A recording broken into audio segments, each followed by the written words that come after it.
Jordan, how's it going? Good. What's going on?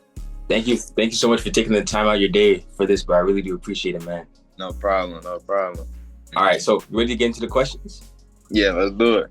All right, first question I gotta ask: where does the baby shark celebration come from? Okay, so my uncle, he played in the NFL. He played with the Cowboys. His name was Kenny Gant. He wore number 29, and he was like a big special teams guy. Like on every kickoff, well, I'm not sure if it was every kickoff, but I know on like kickoffs, they'll play his song like called the Shark, like the Jaws theme. Like, and he'll do a shark dance. He'll like run up and down the field doing the shark, throwing it up, and the fans loved it. Like the fans actually like loved him. Like he was like Emmitt Smith or Michael Irvin, one of those guys. Mm-hmm. So when I got to TSU, Tennessee State, I had got number 29. So like I didn't have no touchdown celebration, so I was just thinking like, what should I do when I score a touchdown? And I was like, it's only right if I do it because I got number 29. So right. I just did it when I scored, and stuck with you ever since. I know you grew up in Lakeland, Florida, correct? Yeah. So like, and I know you also have an older brother who played at FSU. Now he's at Colorado. Like, that's right here. How's it going, big bro? How you doing? Good, man. How about yourself? I'm doing great. But like, explain the journey of how you got into football and how you fell in love with the game. I mean, since as far as I can remember, I was playing football. You know, I started playing football at the age of 4.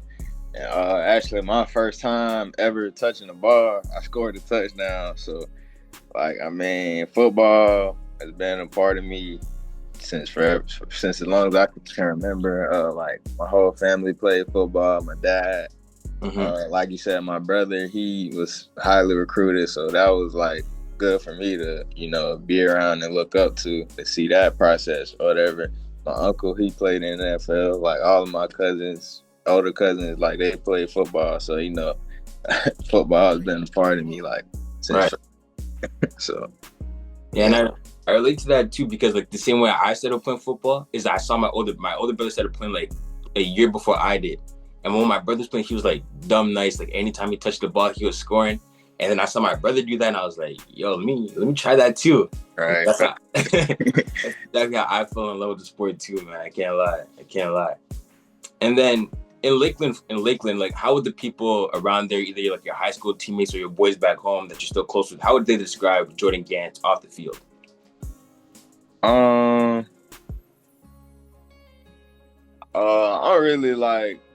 really humble. I'm really quiet unless I really know you. I guess I'm starting to come like more out of my shell a bit more. But I would say like they'll say I'm determined. You know, I'm pretty focused. But I don't really do too much, you know. But I'm just about my business. Like that. And out of Lakeland, Florida, were there any guys that you grew up watching, or like outside of your brother that you grew up watching? I know South Florida has a lot of great recruits and a lot of great football players. So were there any guys that like you came up watching, like, oh, I could be that one day? Like, you mean like as far as like in my city? Yeah, like, in your city, like around your town, yeah. Yeah, there's a few guys. Like when I was in high school at the same time as Marcus Bowman, so it was good to see him play. Travell Jones, he played at Lake Gibson. You know, and then it was some guys at Kathleen, you know, Isaiah Reedy, TJ Jones, actually he played at Kathleen for a year too, if I'm not mistaken. But like those type guys, like seeing those guys, and AJ Davis too. I looked up to him too. We got Johnny Richardson. It's a lot of guys I could list that you know I grew up watching and looking up to. Oh yeah. It's crazy you mentioned DeMarcus Bowman because my older brother, the one I mentioned earlier, he also played football and he played running back too. And he was like a crazy big DeMarcus Bowman fan too. And what's crazy is that DeMarcus Bowman posted like I think it was his his commitment post. It had like 3 Rod Wave songs on it. And then from there, my brother showed that to me, and that was like my first ever introduction to Rod Wave. And ever since then, that's like Rod Wave has been number 1 on my Spotify every single year since that day. That was like way back in like 2019, 2020. So it's crazy how from Lakeland all the way up to Canada, like y'all got dogs inspiring even Canadian athletes. It's crazy. Yeah, that's crazy. And then into high school now, talk about how from training with Mr. Flow Fit to Team Tampa 77, and I know you made an appearance in the Destroying video. Just talk about your high school journey for a little bit. In high school, I kind of thought my process was gonna go the same way as my brothers. Like getting highly recruited, getting all the offers, but it didn't. I didn't really I really didn't get looked at until like the end of my senior year, and that was just like a few small JUCOs, some D2s here and there, some partial scholarship. But I knew that my talent, I knew that I could play on a bigger level. I knew that I could play D1 football. So, one of my friends I grew up with, Deion Villiers, she's at FAMU right now. He committed to Tennessee State out of high school. And he was sending my film to their coaches and eventually got to their running backs coach, Pepe Pearson. And he reached out to me about a walk-on spot. And basically, I just took that chance, bet on myself, and went up there. Coach George and Coach Pepe, they eventually gave me the scholarship, after me being up there for a year and earning it. So, which I'm thankful for. And but like I said, like in high school, I ain't really have too many opportunities. I was always the underdog. Everybody's always trying to get me to leave my school, wherever I was at. But I just stayed down and trusted the process. Here I am now. 100%. Big respect to that. And in those times where you were under recruited, how did you maintain that self-confidence and how did you keep that self-belief up? I just kept my faith in God. I just know that He got me through every situation. So that's really all it was. I just had strong faith throughout that time. So 100%. God always comes through no matter what. That's a fact. Right. I like the testimony to that too, 100%. And at Tennessee State, you had a really good redshirt freshman year. I believe I got the stats right here: 553 rushing yards on 144 carries and 10 scores.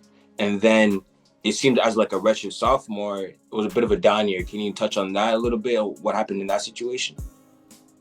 We had like a coordinator change that second year. And my opportunities got cut short. It wasn't really no explanation as to why, which, I don't really agree with, but, I feel like that all happened for a reason and it put me in the position that I'm in now to be successful.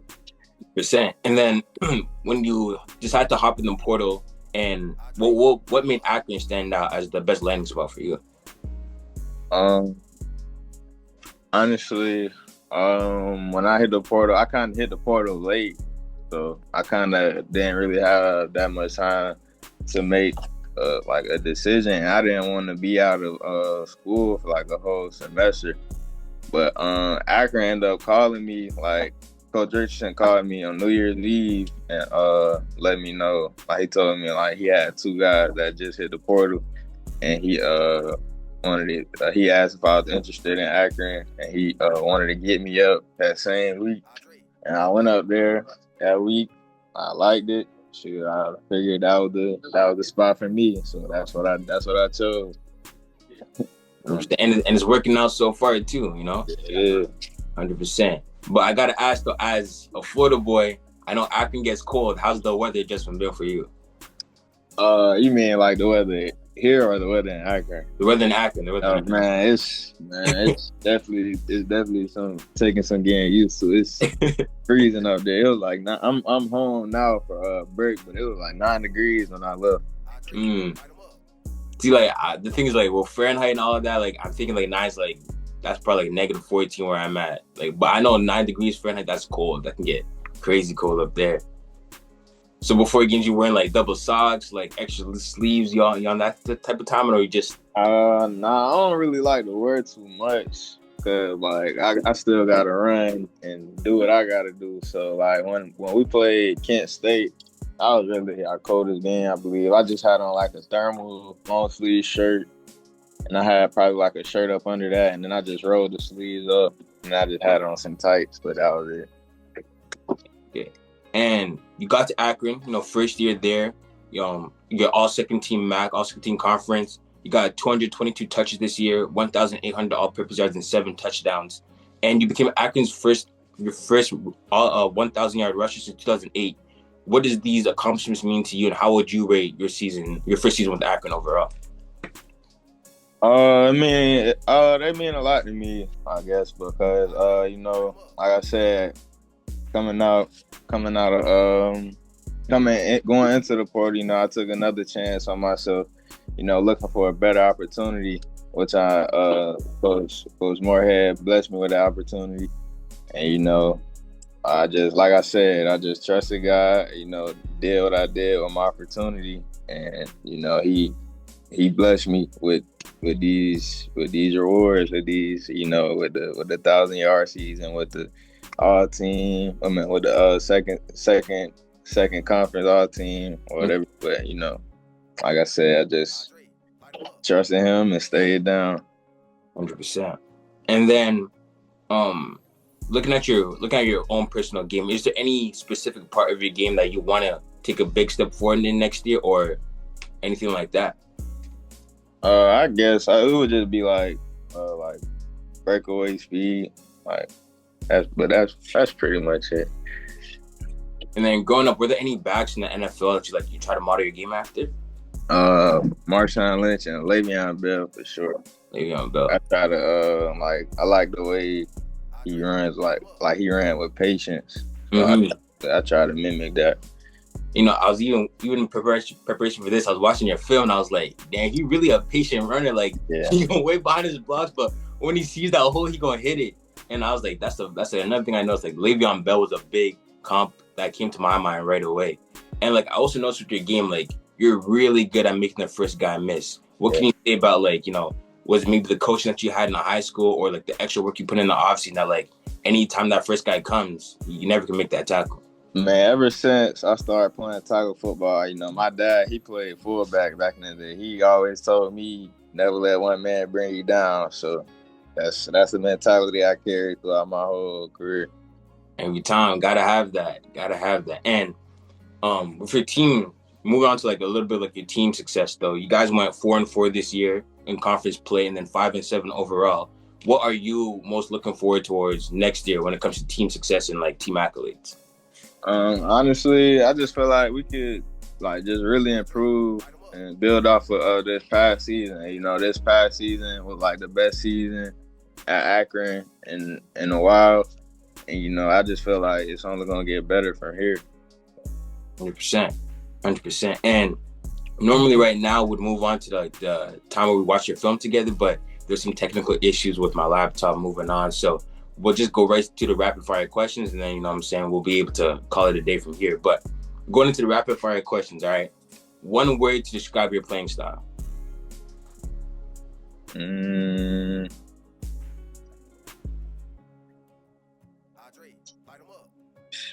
50. I like that. I see that too.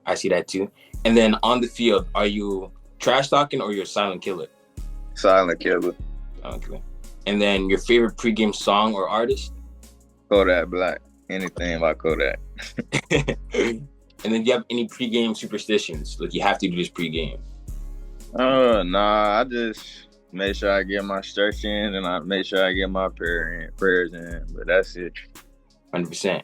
And then would you rather have an early morning lift or a late night workout? Early morning. Get it out of the way. Have the rest of the day to chill. 100%. Agreed. And then would you rather play in a home game or an away game? Honestly, I kind of like playing away games. I like the underdog aspect to it. Being the villain, upsetting everybody. Mm-hmm. The only thing I don't like about away games is riding back, going back, getting on the bus and getting on the plane. I don't like that part. All right, and then if you played basketball, would you rather have the game-winning shot or the game-winning block? Game-winning shot. 100%. And then if you're on a 10-hour bus ride or a 10-hour plane ride, are you the type to be napping the whole time or the type to be cracking jokes the whole time? I'm asleep. I'm trying to get through that flight. Then the rest up, I feel you. And then who on the team, outside of yourself, got the best ox? The best ox.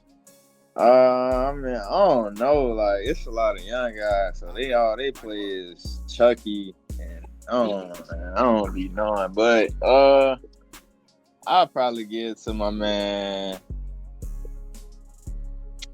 Chris G. You know, he got a little bit of soul to him. Okay. And then MJ or LeBron?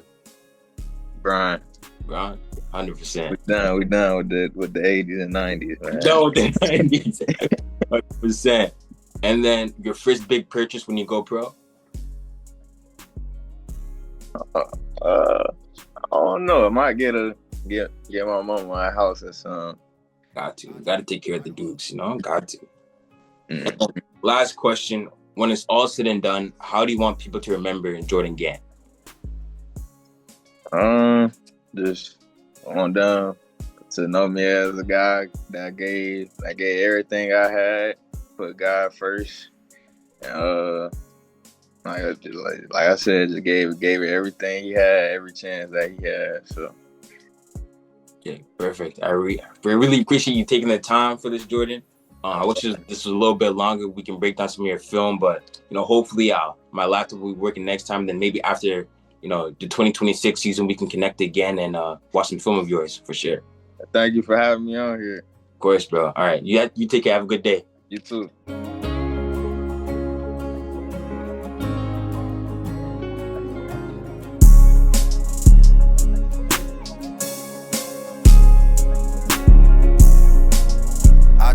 Light 'em up.